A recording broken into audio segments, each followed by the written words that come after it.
Alors les amis, comment ça va? Vous allez bien?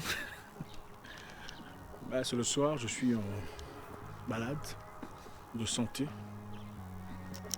Espérons que ça me fasse du bien. Aujourd'hui, on va parler très rapidement d'un sujet intéressant. Vous savez, il faut toujours parler de stratégie. J'ai remarqué que beaucoup aiment ça.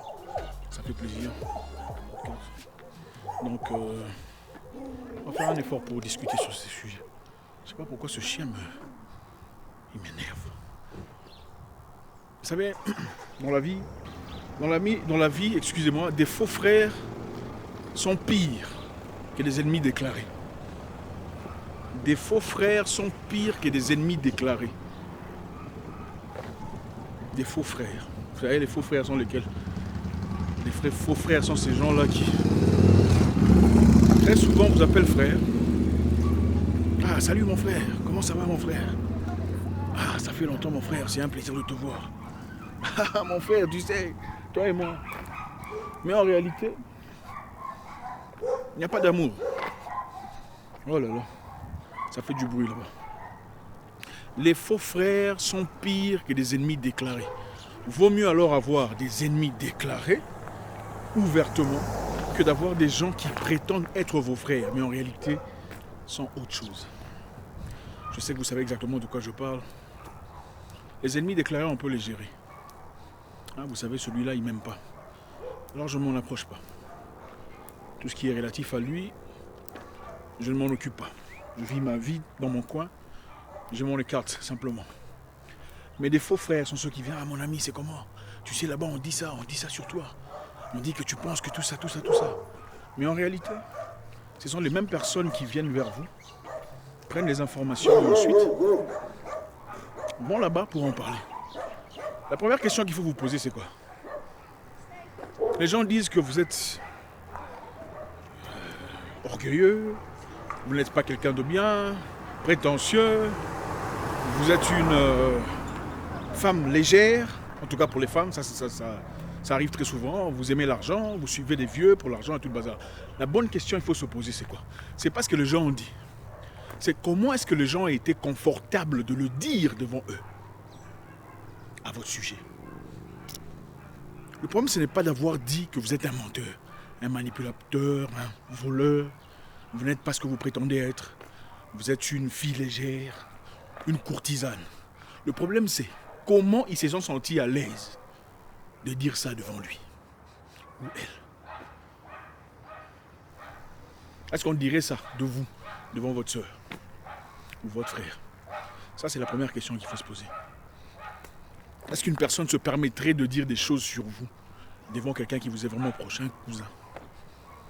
C'est bien de vous avoir raconté ce qu'on a dit. Mais la partie qu'on ne vous dit pas, c'est qu'est-ce que lui a dit pendant qu'on disait tout ça. Quelle a été sa participation dans tout ça? Les ennemis déclarés sont beaucoup mieux que des faux frères. Les faux frères sont terribles. Ils sont très dangereux. Ils prétendent vouloir votre bien, ils vous sourient tout le temps. Hé mon frère, tu sais, tu te souviens longtemps. Hé mon frère, là, la vie à l'époque. Faites très attention. Ce sont ces mêmes personnes qui ne vous soutiennent pas quand vous ouvrez vos entreprises. Ce sont ces mêmes personnes qui ne disent rien de positif sur vous. Ce sont ces mêmes personnes quand vous avez une entreprise, ne prennent même pas la peine de partager quand c'est sur Facebook, sur Internet pour en parler. Vos frères ou vos faux frères sont ces personnes qui, quand vous développez quelque chose, font semblant de ne pas savoir. Ils n'en parlent pas. Quand vous faites des exploits, on n'en parle pas. Personne n'en parle. Mais quand vous faites une erreur, là, on commence à dire elle aussi, elle pensait qu'elle avait trouvé un homme. Un homme des États-Unis, un monsieur, tout ça, un riche, un entrepreneur. Ça n'a pas marché, tu as entendu ça. Mais quand ça marchait entre vous, personne n'a parlé. Son entreprise est tombée en faillite, mais quand ça marchait, personne n'était venu. C'est ça les faux frères. Faites très attention aux personnes qui vous appellent frère, mon frère, ma soeur. La plupart sont très dangereux. Je ne parle pas ici de tout le monde, évidemment. On dit la plupart sont très dangereux parce que pourquoi on a l'envie de vous rappeler qu'on est frère? Votre grand frère vous appelle mon frère. Votre soeur vous dit ma soeur, viens. Non. Pourquoi? Parce qu'il sait qu'il est votre frère. Votre soeur sait qu'elle est votre soeur. Elle n'a pas besoin de le rappeler, de le ressasser inlassablement pour vous mettre à la page. Très souvent, quand on dit mon frère, c'est parce qu'on veut te rappeler quelque chose. Hein? Il y a une relation entre nous deux. C'est de la manipulation. Je ne dis pas que dans tous les cas, c'est ça. Je dis que dans beaucoup de cas, quand vous faites face à une personne manipulatrice, quand on vous appelle mon frère, ma soeur, c'est pour vous amadouer, pour vous préparer à quelque chose. Hello.